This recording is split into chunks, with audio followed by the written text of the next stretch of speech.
เมยสงขลาเมื่อได้เป็นวันที่17เดือนธันวาคมที่7ปี2026ในตอนแรกข่าวใส่หมอหอมมีข่าว3ตอนที่มาเปิ้นเผาค่ะวันด้าเปิ้นได้ก่อเข้าคำมาถ่อมด้วยข่าวโหในมีก่อซึกก่อหนึ่งกันต้อย่อนน้อมดีนางแมกาก่อหนึ่งในเมื่อวันที่14เดือนธันวาคมที่7ปี2026ข่าวย่ำโหคำ4โมงปลายค่ะ มีข่าวง่าวออกมาว่าก่อซึกก่อเนื่องจื้อห้องว่าฟิล์มอายุไล18ปีเนาะไลลือเฮ่อลือใจเมื่อพ้องที่เป็นวันลือนั่นค่ะนะก็เลยปอกเฮิรนเฮ็ดจังไหนนั่นน่ะลองตั้งเปิงเป็นมันได้ก่อไหนออนนาที่ได้เป็นเมื่อวันที่11เดือนธันวาคมที่7นั่นนะมันจ่ายไหนก่อไลเซี้ยวไลหยอกแม่ก้าว่านาป่าลูกในว่าถึงดีเฮ็ดให้เป้งป้อหันใจเหี่ยวก็เฮ็ดดีกันนั่นน่ะเนาะมันจ่ายไหนก็ถุงยาเฮ็ดดีถึงดีซัมปอเลยรับรองตั้งเจ็บไหนออกข้าวยำสืบมาเมื่อกลางค่ำ5โมงนั่นค่ะก็ซึกก็ในก็ไล่ลาดโลยแต่เลยว่าในฐานะที่ว่าเป็นก่อซึกนั่นขนาดเนาะว่าในวันนั้นมันจ่ายไหนก็ไล่เซี้ยวไล่เหย้าแม่ก้ากว่าเหมือนจังหนังว่าเกี่ยวๆม่วนๆเหี่ยวก็เย้าหยอกกันเฮ็ดจังนั้นก้อยม่วนว่ามันได้เป็นรองฮาวแฮงถึงปะตานกะนายเนึกเนี่ยว่ามื้อมันจ่ายหัดลาดเนี่ยก็มันจ่ายก็หัดยอมรับขึ้นเนี่ยเสียวก็จังไรเอาตั้ง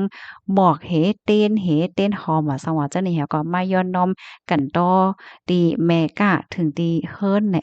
อันเป็นแม่ก้าเนี่ยก็เลยรับเอาหมอกไม้นั่นเหี่ยวก็รับข้อความย้อนน้อมตีมันจ่ายเหี่ยวก็ปล่อยวางขว้างปันแต่เลยว่าเหี่ยวโตหลีงามกว่าว่าไหนค่ะมันจ่ายลาดว่าวันที่อันเป็นนั่นค่ะนะมันจ่ายไหนก็ไลกว่าซื้อน้ำยาก็หันแม่ก้าเนาะก็เลยเซี่ยวแม่ก้านั่นน่ะหน้าปลาลูกว่าหน้าปลาลูกแดงเหมือนหือคันให้พี่น้องเฮาขาวๆใส่หมอกหอมม่วนออกขาวเนี่ยนะผู้ใดไผฮู้เจ้าลัดปันอินค่ะแม่ก้าในทราบไหนเป็นอ่าเรียกว่าเป็นก็ฮักกันดังญาติพี่น้องเฮ็ดจั่งใดวะวายหลังสิเป็นจั่งใดย่อมใจค่ะ ก็มีหลวงขว้างอบโอ้กันที่เฮิรนค่ะก้นที่อันเฮ็ดดีมันใจนั้นนำใจแม่กะแล้วก็ใจก็หาของแม่กะไทยเขาเฮาว่าแฟนเฮ็ดไหนคะนะก้อยก็ว่าเป็นน้องชายของแฟนแม่กะเฮ็ดเนี่ยอันเต้มันก็เขาก็เป็นญาติพี่น้องกันเหมือนเจิงว่าเป็นในแนวสารคือญาติพี่น้องกันนั่นยาวเนาะไหว้หลังเสถุงยาเฮ็ดให้ยาวไหนก็แม่กะไหลดัง ก็หักของเมกาน่ะไหลมาโอบมาโอ้มาถามว่าเจ็บตีไหลพองเฮ็ดแนวว่านะกึ่งลีเฮ็ดปอดอันหน้าให้เนาะเฮ็ดจังได๋ไว้หลังให้เป็นจังได๋มั่นใจไหนก็แลกว่าที่โรงยาแลกว่านอนโรงยาเป็น1คืนเลยเขาว่าได้นะตั้งฝ่ายหมอยาเขาก็กดท่าเทียวก็ลาดว่าหลบตีแกมในค่ะนะหลบตีแกมฝ่ายซ้ายเนี่ยฮักกว่าเฮ็ดจังได๋ข้อมูลตอนนี้ก็ค่ะเลยเป็นมาที่ห้องการข่าวอมรินทร์ทีวีต่างไว้พี่น้องข่าวถ่อมข่าวเงาโหนแนวหันถึงจังหือพองค่ะแน่ก็ได้เรียกว่าเป็นข่าวเงาที่หลากๆหลายๆเนาะก็หนังว่าเป็นลองเต้ที่เกิดขึ้นน่ะค่ะพี่น้องค่ะหันถึงว่าก็ซึกก็หารก็ได้เฮ็ดกว่าได้มันใจเฮ็ดกว่าได้หันถึงจึงหือนั่นขนาดเนาะบางเจ้อก็เดี๋ยวว่าโอ้เป็นถึงก็ซึกก็หารเอาตั้งหมวกตั้งเต้แหน่กว่ากันต้อที่นั่งยิ่งเฮ็ดไหนห้าให้แหน่เนาะบางเจ้อก็ว่าโอ้ลียกยองเต้นน้ำใจก็ซึ่งในหลวงเป็นไหนเนี่ยมันก็เดี๋ยวว่าจังไหนเนาะ พี่น้องเขาหันถึงจังหือในก็ปันดังหันถึงมาลัยเนี่ยค่ะลองได้ก็มันเฮ็ดให้เฮาคันไลเห็นฮู้ว่าลองเย้าหยอกเปิ้นในก็บางป้องบางไลเฮาก็วนว่าเกี่ยวกับม่วนๆให้เย้าหยอกเนาะก้อยก็ว่าสร้างถูกก็จังเป็นลองแหย่ลองหลงมาก็จังเป็นไลอันว่านั้นยอกค่ะเนาะลูกดีข่าวเงาโหนได้เสแลกำในเฮาค่ะมาถ่อมด้วยข่าวเงาเที่ยงโหนหนึ่งค่ะซึกคางและตั้งซึกใต้เหลียงเป็นปางตึกกันในทุ่งหนองหลงแจคำมื้อวันที่16เดือนธันวาคมที่7ปี2026เข้าย่ำกลางในเจ้าม3โมงกับซึกใต้แหลง SNA และซึกขาง KIA เป็นปางตึกกันที่หิมหวานโลงโตงทุ่งหนองหลงแจคำหนองแม่ไม้แจดอนเมืองยางแจเมืองขางก้นวานหมักมงก้ายก็หนึ่งลาดในที่สึกข่าวว่าที่ปางตึกนั้นได้ยินเสียงกองอ่อนกวางหลงนันฮนอยู่สิข้อมูลโหย่อยมันในได้ก่ออำไปไลโหจอมป่นมาเมื่อวันที่2เดือนธันวาคมปี2026นั่นก็ดับซึกได้เหลียงเขาตึกซิมไหลดับซึกขังดับกุ้งโหผาและดับหลอยปัตตะเมีย อันมีหิมวานหลงตรงนั่นสิสองฝ่ายเคียงแข่งกันซึกต่อกันมาต่อถึงป้อเป็นปางตึกกันยามเหลียวเลินนั่นค่ะตีหิมวานต่องโอ้เจเว้งโคมหมักล่างตึงแจแกง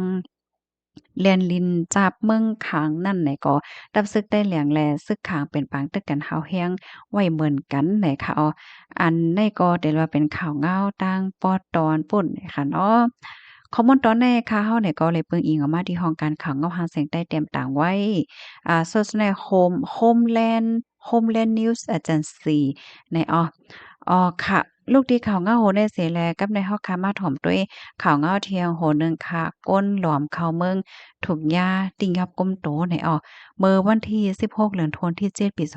2026นั่นทางฝ่ายภูมิพลพรเขาไล่โคมกันเหี่ยวก็หลวมไปคองโดยในปื้นที่วานผาพึงเชียงทองเจเว้งวังเจ้าเจดอนตากค่ะพบทบหันก้าอันลีทางเทิม2ลำกำนันภูมิพลพรเขาก็จังไลในโตเหี่ยวก็ย้อนกดทัดพบทบหันก้นเมืองโฮมตุ่ม23ก็เป็นโพจ่าย14ผู้ยิ่งเกาก็ตั้งหมดในมีปรับคำเมืองและมีไว้ขว้างเหตุการณ์ก้นอ่อนเอาเข้ามาซ้ำมีอยู่2ก่อนะคะก้นอันอ่อนเอาเข้ามานั่นลาดว่าเจอเขาเจอเขาตั้งหมดอันมาจ้อมนั่นเป็นก้นเมืองคมตุ๋มลูกมาดีวานผาพึงเหี่ยวกอเปิดดาเดกว่าส่งในปื้นตีใจดอนกำแพงเพชรและฮับกาจางนึงก็ไหลใน5ปากถึง1เฮงวาดในแห่งการตั้งหมดในหลวมเข้าเมืองไทยตั้งเส้นตั้งสภาวะในปื้นตีเหรียญหลิน ปะยอก็มีลองขี่ก้าเหี่ยวก็กว่าดีเปิ้นที่ยังอ่านยังหมายอันเขาเตกว่านั่นเฮ็ดไหนค่ะก้อยกะว่าเจอเขาเทก็ไปตั้นถึงยังหมายค่ะเนาะถุงยาติงยับก้มโต80กว่าในตั้งฝ่ายภูมิพลพรก็จังแลเอาตัวเจอเขาทั้งหมดได้ส่งกว่าที่ห้องปลีกเปิดดาปันโตต่ำกว่าจำหนังปักเปิงมามีวานเมืองมีข้อมูลตอนในคาเลเปิงอิงออกมาดีเพกเจตอนตาก24ชั่วโมงต่างไว้เนี่ยค่ะก้นอันล้อมเข้าเมืองว่าจังหวัดจังไหนก็ตึกมีอยู่คือๆย่อยๆค่ะดอกต่อถึง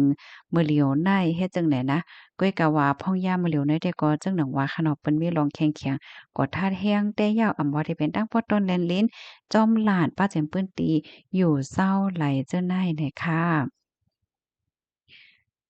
ลูกดินในลูกดินในแหวก็ในตอนในเฮาคัดถ่อมข่าวงากว่า3ตอนยาวค่ะเนาะยินจมูกก็ที่เฮาถ่อมปันแห้งค่ะหมอยสุงค่ะ